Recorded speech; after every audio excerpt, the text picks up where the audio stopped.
여러분, 표준이 간다 시즌2의 김영지입니다. 가만히만 있어도 너무 더운 요즘 땀이 정말 뻘뻘 나는데요. 오늘은 이런 무더위는 잠시 잊고 여름을 건강하고 또 시원하게 보낼 수 있는 장소를 찾아왔습니다. 그 속에 숨겨진 표준 이야기는 또 알아봐야겠죠? 오늘은 어떤 표준이 저를 기다리고 있을지 너무 기대되는데요. 그러면 바로 확인해 보러 갈까요?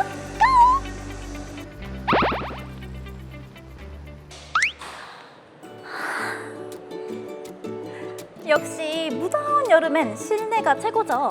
그런데 여러분, 요즘 MZ들 사이에선 한방으로 힐링하는 게 유행이래요. 그러한 한방 문화를 담은 K 웰니스 체험을 할 수 있는 바로 이곳!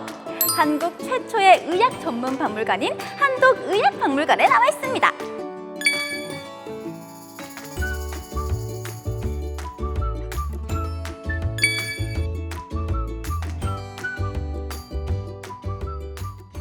그런데 제가 이곳을 설명드리기에는 약간 부족한 점이 있는 것 같아서 이곳을 재미나게 설명해 주실 전문가님을 모셨습니다.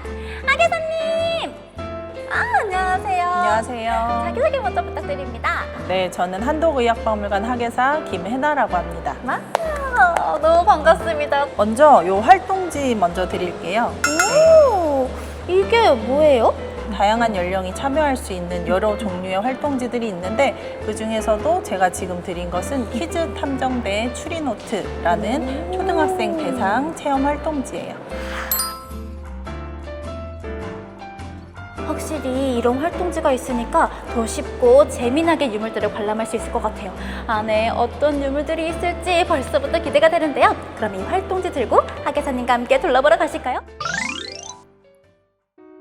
전시실이 진짜 넓어요. 여기 엄청 많을 것 같은데요? 하계사님, 이거는 뭐예요? 신기하게 생겼는데?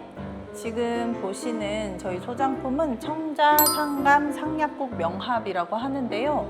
고려시대 왕실에서 사용했던 약을 담는 그릇이에요. 알약과 유사한 환약, 동글동글한 환약을 담았을 것으로 추측을 하고 있고요. 위에 쪽에 있는 그릇이 보물로 지정이 되어 있는데 뚜껑과 몸체에 상약국이라는 글자가 새겨져 있습니다. 그리고 아까 드렸던 퀴즈 탐정대 추리노트에서도 관련된 퀴즈를 볼 수가 있어요. 여기 있는 것들이 비슷해 보이지만 조금씩 달라요. 진짜 상약국 명합을 찾아보세요.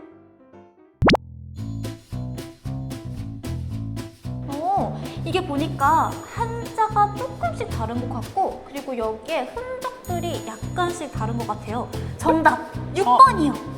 정답은 비밀로 하겠습니다. 네, 관람 오시는 분들이 오셔서 직접 찾으시도록 우리 비밀로 하시죠. 여기는 이제 허준 선생님이 쓰신 의서들이 모여 있는 공간이고요. 네, 제일 대표적인 것이 동의보감이 있고 또 가운데는 언해 태산지표 그리고 찬도방문 맥결집성 이런 다양한 의서들을 집필을 하셨는데요. 그 중에서도 동의보감은 여기 보시면 목판 나무에 새겨서 책을 찍어냈고 보시면 동의보감이 양이 아주 많은 책이에요. 20권이 넘는 방대한 양을 가지고 있는 책인데 웬만한 유명한 의서의 모든 내용이 총집합이 된 백과사전이라고 생각을 하시면 되고요. 와, 허준 선생님 최고! 하계사님, 이거 한의원에서 많이 봤던 것 같아요. 침이요? 네. 네, 맞습니다. 이쪽에 보시는 바늘 형태도 있고 이렇게 칼이나 송곳과 비슷한 모양의 침도 있어요. 와, 신기하다. 저도 한의원 자주 다니는데 한의원 가니까 막 여기에다가 불 같은 거 올려가지고 따끈하게도 해주더라고요. 네. 그거는 없나요?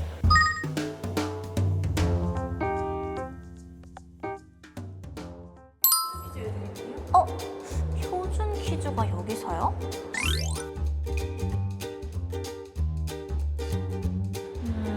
무연증? 하계사님, 좀 더 알고 계세요? 알 것 같은데 그래도 맞추실 수 있지 않을까요? 저 지금 하계사님의 미소에서 자신감을 느껴버렸어요. 그렇다면 정답은 4번 우리나라 한국! 와우!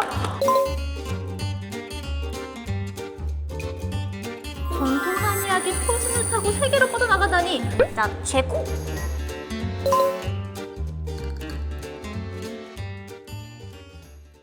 네, 이렇게 박물관 투어를 마쳤는데요. 하계사님 설명 덕분에 정말 유익한 시간이었습니다. 그리고 이 추리노트 덕분에 유물 하나하나를 관심 있게 볼 수 있어서 너무 재미난 시간이었어요. 저도 다음에 왔을 때는 다른 다양한 체험 프로그램들도 직접 확인해 봐야겠습니다. 여러분들도 음성 놀러 오시면 꼭 한번 체험해 보세요. 입장료도 무료래요.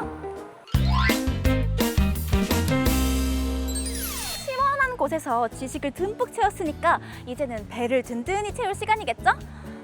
입구부터 맛있는 냄새가 솔솔 나는 게 저 너무 배고파서 안 되겠어요. 그러면 빨리 들어가 보실까요? 제가 알아보니까 여기 닭칼국수에 닭 반마리가 통째로 들어간대요. 얼마나 맛있을까? 너무 기대된다. 그런데 실내에서도 선크림을 꼭 발라야 된다는 거 알고 계셨나요? 유리창을 통해서 자외선이 뚫고 들어온대요. 그래서 실내에서도 이 선크림을 꼭 발라줘야 된다는 거죠. 그런데 여러분, 이 선크림 속 표기 잘 알고 계셨나요? 저는 그냥 이 표기가 높으면 좋은 거겠지, 숫자가 높으면 좋은 거겠지 하고 했었거든요. 이 표기는 뭘까요?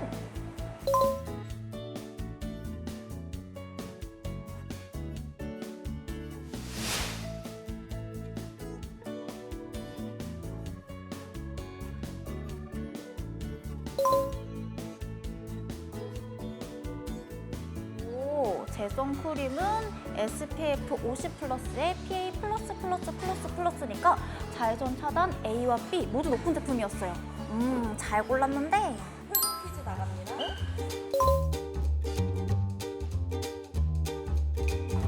보기 4개가 다 맞는 것 같은데요? 잠깐만.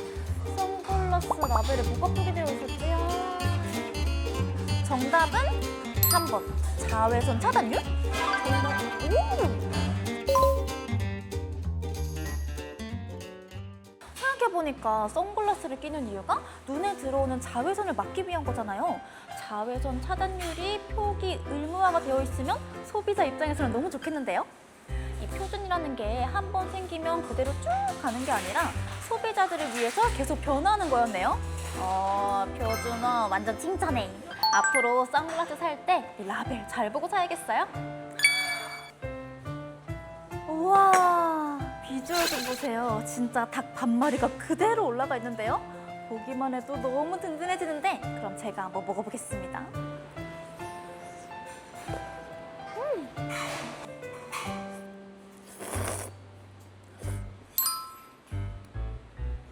국물이 진짜 진한데 들깨까지 들어가 있어서 고소한 맛까지 나요. 너무 맛있다. 이 만두 이름이 쫀득 만두래요. 얼마나 쫀득할까요?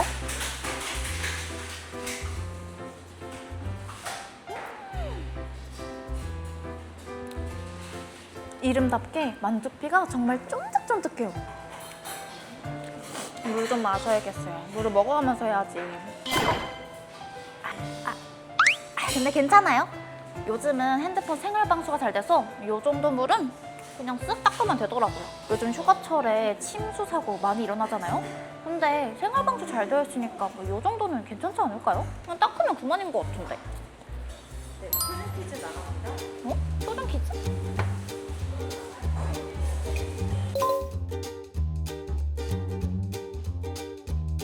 그래 잠깐만요. 저 질문이 이해가 안 가는데 IP68? 이게 뭐예요?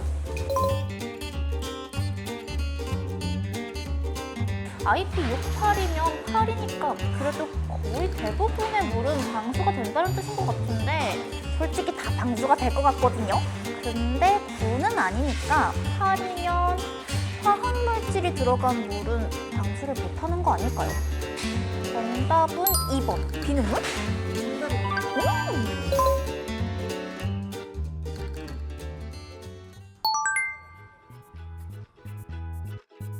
네 여러분, 오늘 저는 시원한 박물관 투어에 든든한 보양식까지 이 무더위를 피해서 정말 알차게 보내봤는데요. 표준에 대해서 새롭게 알게 된 사실도 있었습니다. 단순히 표준을 정하는 것뿐만 아니라 무연증처럼 앞장서서 세계의 표준을 만들기도 하고 선글라스 라벨처럼 이미 있던 표준을 소비자의 필요성에 따라 바꾸기도 하는 등 보이지 않는 곳에서 수많은 노력을 하고 있다는 점이었어요.